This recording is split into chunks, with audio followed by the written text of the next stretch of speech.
Plot holes. They happen in every piece of media. It doesn't matter if you're talking books, comics, or anime, there's probably gonna be a couple of plot holes. No piece of fictional literature is ever gonna be 100% airtight. However, that being said, there are certainly pieces of fictional literature that are less airtight than others. And I'm afraid to admit that Naruto is one of those. Listen, I love Naruto. It is my job to know and love Naruto. But the thing about gaining more knowledge about a fictional universe than almost everybody on the face of the earth is that you start to see the cracks a little bit. And some of the cracks in Naruto are pretty big. Now, while I've done a whole series about plot holes in Naruto on TikTok, I've never actually stumbled upon the one I stumbled upon today. And if I'm being real, the plot hole I've stumbled upon today is one of the more glaring ones I've ever found. And genuinely, it's weird to me that there aren't more people talking about it. Because most Naruto fans know the plot holes in Naruto. The inconsistency between the lore of the god tree between Naruto and Boruto, Naruto's ability to heal with the sun seal that he no longer has, the fact that Naruto failed the shinobi entrance exam 3 times but yet was the same age as everybody else in his class, how nobody figured out that Naruto was Minato's son, so on and so forth. We all know these. The one I want to talk about today is a lot more glaring than any of those. In fact, this plot hole might very well derail the entirety of the war arc. It's that bad. That's right, today we're talking about Madara, and more specifically, how his plan made no sense, like was objectively flawed from beginning to end. And hopefully by the end of this video, you'll see that Madara may not have been as smart as we give him credit for. Before I get to tearing down Madara and probably my own reputation, guys, please, for me, like this video, subscribe to the page, hit that noti bell. And if you like the idea of me destroying my own reputation while talking about anime, then you're gonna love my other channel, The Weeb Commander, where I talk about all anime that's not Naruto or Boruto. And if you like the idea of just my reputation being destroyed by either me or a co-host, then you're going to love my brand new podcast, Otaku's Anonymous, where me and Danny Mata break down everything that happened in anime this week. It's available on YouTube, Spotify, and Apple Podcasts. So like with many of my videos, I wish I could sit here and say I could take credit for all of it. However, a couple of weeks ago, I received an email that I wasn't quite sure what to do with. The email posed the question: if Madara knew how to break out of Edo Tensei, which he does know how to do, why didn't he have Obito bring him back using Edo Tensei earlier? And honestly, that question stumped me. Me and this person emailed back and forth a little bit until we dug this plot hole so deep we couldn't see the sun anymore. And if you're thinking to yourself, well, the plot hole doesn't sound that bad, there's ways we could explain away Obito not using Edo Tensei on Madara to be around during the Eye of the Moon plan's formulation. Just wait, because not only are we gonna go deeper, but we're also gonna go wider. But we do have to start somewhere, so let's start this video off in the way that we usually start these videos off, at the beginning. So we all know that Madara wanted to pull off the Eye of the Moon plan, but realized that he couldn't do it in his lifetime. However, after getting essentially killed by Hashirama, he took a piece of Hashirama's flesh and jammed it into his wound. Because he had now combined the chakras of both Indra and Ashura, a couple of decades later, he awoke the Rinnegan. And with the powers of that Rinnegan, he summoned the Ghetto statue, which he plugged himself into. By being plugged into the Ghetto statue, he was able to extend his life for as long as he really needed to, which is how he was able to get his grimy little mitts on Obito in the first place. Madara, after orchestrating the events of Kakashi killing Rinne, then pretty much guaranteed that he had somebody who was interested in making sure the Eye of the Moon plan happened. He then used what was left of his life to jam his eyeballs into Nagato, with the idea that Nagato would one day use Rinne Rebirth to bring him back to life. And that was Madara's plan. But here's the thing.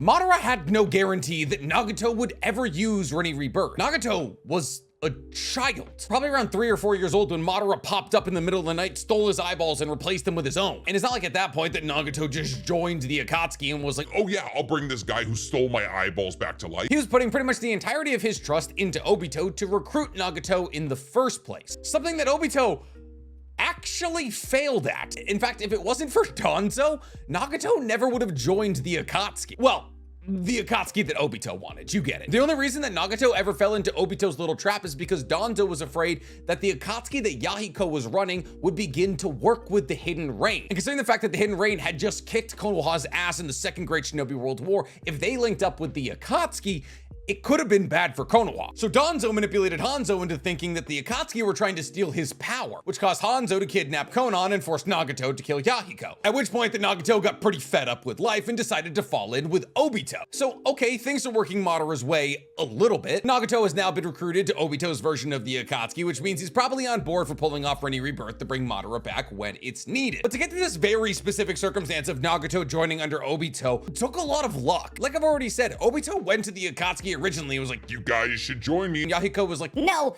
you want to use us. Obito got rejected. For the first decade of Obito leading the Akatsuki by himself, he didn't have the Rinnegan, and therefore he had no way to move forward the Eye of the Moon plan. On top of this, Madara barely knew Obito. They were together max a year before he unplugged himself from the ghetto statue and peaced out. And yet he trusted Obito to pull off the Eye of the Moon plan, something that even he couldn't pull off in one lifetime. But we know from the Fourth Great Shinobi World War that Madara very much understands Edo Tensei, as when Kabuto was forced to release it, he was able to resist the effects by doing the hand signs, which means that Madara has an incredibly intimate understanding of the jutsu that was used to bring him back to life. Mind you, Madara was able to release himself from Edo Tensei, but Tobirama never even tried. And Tobirama created the jutsu. Now, of course, you can make the argument that Kabuto gives much more mental freedom to the people he brings back than Orochimaru, which is why he's able to bring back significantly more people than Orochimaru. But why wouldn't Tobirama release himself the second time around? Anyways, that's not the point. What we're driving at here is that Madara understands Edo Tensei very well, to the point where he could most likely, if not definitely, teach it to Obito. So why wouldn't he? Why, instead of trusting the Eye of the Moon plan, your life's work, to a child you've known for a year, why wouldn't you teach them one jutsu so they can bring you back to life? And then the second you're brought back to life, you can release yourself from that jutsu, and now you have an immortal, infinitely chakra refilling body. Kabuto called Edo Tensei the strongest jutsu ever created, but stated if there was one weakness, it's people's ability to break out of it. And if, hypothetically, Madara during the Fourth Great Shinobi World War never actually got a body, he would still exist forever. And Edo Tensei's soul, who breaks out of the control of the person who brought them back, is just immortal. They will not degenerate, they will not run out of chakra. The only reason that it doesn't happen in Naruto is because it's blasphemous to the Pure Lands, as ninja who have died are supposed to now exist in the Pure Lands peacefully with everybody else. But I don't think Madara was concerned about peace, well, at least in that sense. I'd argue that peace was like the biggest thing on his mind during the Fourth Great Shinobi World War, just a different version of peace. But he wasn't trying to hang out in the Pure Lands. But I know what you're saying. You're saying, Mick, if Obito used Edo Tensei to bring Madara back, he would have been in his old decrepit body. and you're right. He would have been, because Edo Tensei brings you back the way you die. This is why Hiruzen comes back old, this is why Nagato comes back frail, and so if hypothetically Obito, with just a little bit of knowledge of Edo Tensei, were to use it to bring Madara back, he would come back both old and frail. And while that absolutely wouldn't have been ideal for Madara, as he probably, much like Nagato, probably would have needed assistance getting around, with an infinitely regenerating body, he probably still could at the very least move. And even if he couldn't move, he would still be able to advise Obito. See, because here's the thing about Obito. Obito during the war arc had no intention of bringing Madara back to life. This is why he was so shook when Kabuto revealed to him Madara's body. Even Madara, when he was revived, realized that Obito wasn't gonna bring him back, as Obito revealed to Madara that he never believed they were allies. This is why Obito wanted to become the Ten-Tailed Jinchuriki. He wanted to pull off the Eye of the Moon plan without Madara. If Madara had convinced Obito to bring him back before he was old and scarred and angsty, he probably would have considered him an ally. If they had spent a decade together formulating the Eye of the Moon plan and manipulating Nagato and the rest of the Akatsuki to work towards the Eye of the Moon plan, they probably would have coexisted a little bit better. Not to mention that even though Nagato would still have the Rinnegan, Madara would also still have Rinnegan. Therefore, if things went super sideways, they could still rely on the power of Madara and his Rinnegan, who, while he might be frail, remember, Nagato was able to basically recover from his frailness by absorbing the chakra of somebody else. Because when Killer Bee and Naruto both attacked Edo Nagato simultaneously, he was able to use one of the paths of pain to absorb the ninjutsu, which made him young and spry again. And while obviously the absorption of chakra wouldn't make Madara young again, it's a possibility that if he were to use the Rinnegan powers while as a released Edo Tensei to absorb somebody else's chakra, he could have gained a fair bit of his mobility back. But once again, even worst case scenario, he could be there as an advisor. And considering the fact that Madara pretty much had a PhD in prolonging his life at this point, honestly, being an infinitely chakra refilled and technically immortal Edo Tensei body that can actually walk around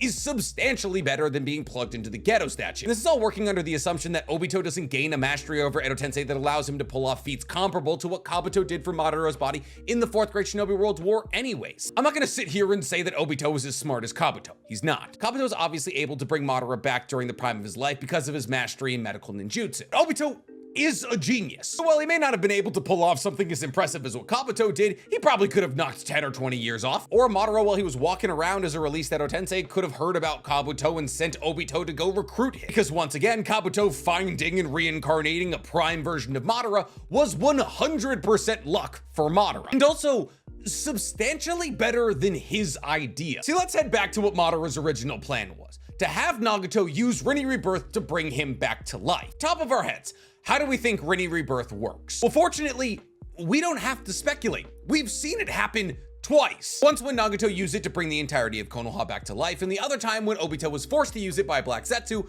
to bring Madara back to life. The problem is, these two separate circumstances work completely different from each other. What do I mean? I'll get into it. Rinne Rebirth, as we understand it, as the way it was described, brings your soul back to your body. It essentially works like Edo Tensei, but instead of needing a sacrifice whose body you inhabit, it forcibly pulls your soul from either the Pure Lands or the mouth of the King of Hell and puts it back into your body. Now, any bodily harm that killed you is reversed once you're put back into your body, because getting your soul back into your body doesn't really mean a thing if you have 8 chakra rods sticking out of your back like Jiraiya. So all of the people that were crushed by Almighty Push just got to climb out of the rubble and their skulls were repaired, which is both cool and insanely powerful. And the reason that it's insanely powerful is because it costs the life of the person who uses it. At least, it should. See, the reason that Rinne Rebirth kills you isn't the same as something like, let's say, Reaper Death Seal, where you make a contract with the God of Death, and because you make that contract with the God of Death, they take your soul after the contract is fulfilled. Rinne Rebirth just kills you because it's incredibly chakra depletive, and people need chakra to live. This is why Nagato, who has a massive amount more chakra than Obito, is able to bring back significantly more people. Is at least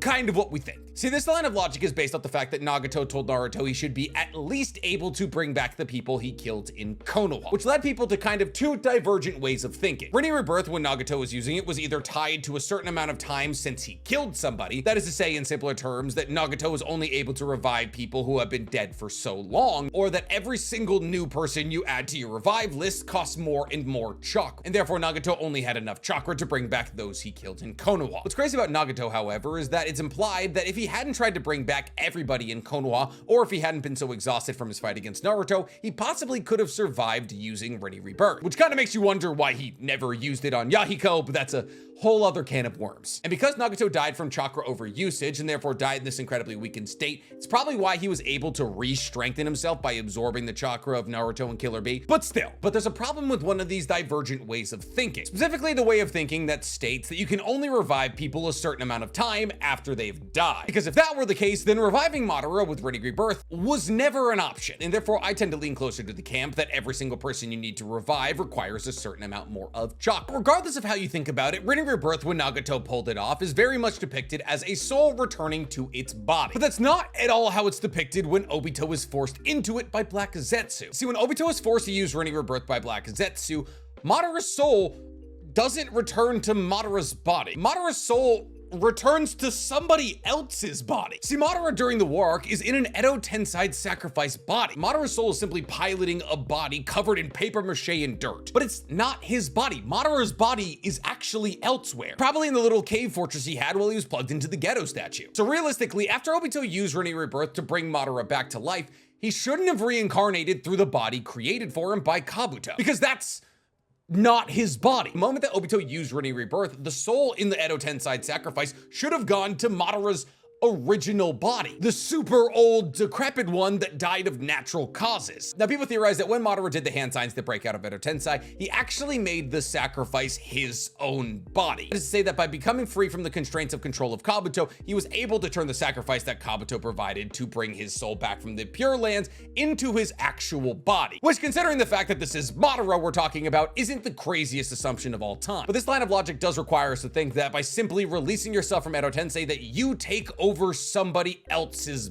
body, which raises some flags on its own. See, Kabuto didn't have access to the White Zetsu when he created his army of Edo Tensei's soldiers. The White Zetsu were connected to the God Tree and Obito. Kabuto was out doing his own thing. So for those of you who want to use the line of logic that Madara just took over a White Zetsu body since the White Zetsu body was most likely the sacrifice, it almost definitely wasn't. Which means that Madara, more likely than not after releasing Edo Tensei, took over somebody else's body. Which leads me to the question that if hypothetically somebody tried to use Rinne Rebirth on the body of the person that Madara took over, where would their soul go? Madara has, in essence, completely deleted this person's existence. As if their soul were to be pulled from the Pure Lands and tried to place back into their body, it would no longer be their body. Since based on what we know about Rinne Rebirth, Madara's soul went to Madara's body, which was the Edo Tensei body that didn't belong to it. And what's wild is this is the best case scenario for Madara. Because once again, if we take the rules of Rinne Rebirth at face value, like we've always known them, if hypothetically Madara's plan went as planned, Nagato would have used Rinne Rebirth to bring Madara back to life. At which point Madara's soul would have been yanked from the Pure Lands and shoved back into his original body. The body that was so decrepit and old that instead of living on while connecting to the Geto statue, he just decided,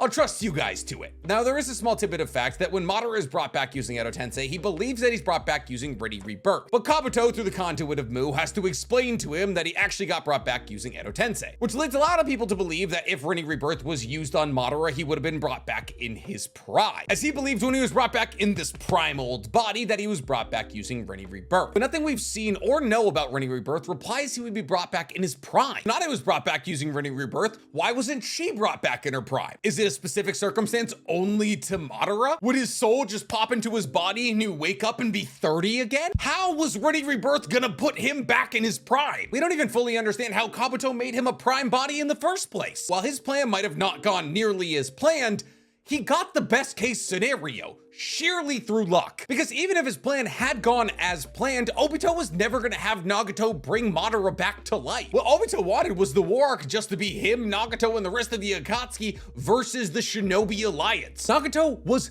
never going to sacrifice himself for Madara. And genuinely, the only way that Madara could be brought back in a capacity that would have been even remotely intimidating is the way Kabuto did it. And listen, I could be wrong about Rinne Rebirth, but the only evidence we have about it bringing you back in your prime is Madara believing he was brought back with it while being in his prime. So not only was Madara entrusting the Eye of the Moon plan to a child he had known for a year that didn't like him, an insane move, when he could have just very easily existed as an Edo Tensei's soul keeping an eye on Obito. What's wild is he wouldn't even need Obito to do it. He could have asked anybody to do it. But his original plan of having Nagato revive him using Rinne Rebirth not only was a long shot, but also might have brought him back as an old, decrepit man. Honestly, after sitting down and thinking about it, him receiving a back shot from Zetsu as a surprise isn't even that surprising to me anymore. I don't think this man knew what he was doing. I think his battle IQ was so high it didn't make space for the rest of the IQ. It's completely derailed what little faith I had in the war arc to begin with. What do you guys think? After hearing all this information about Madara,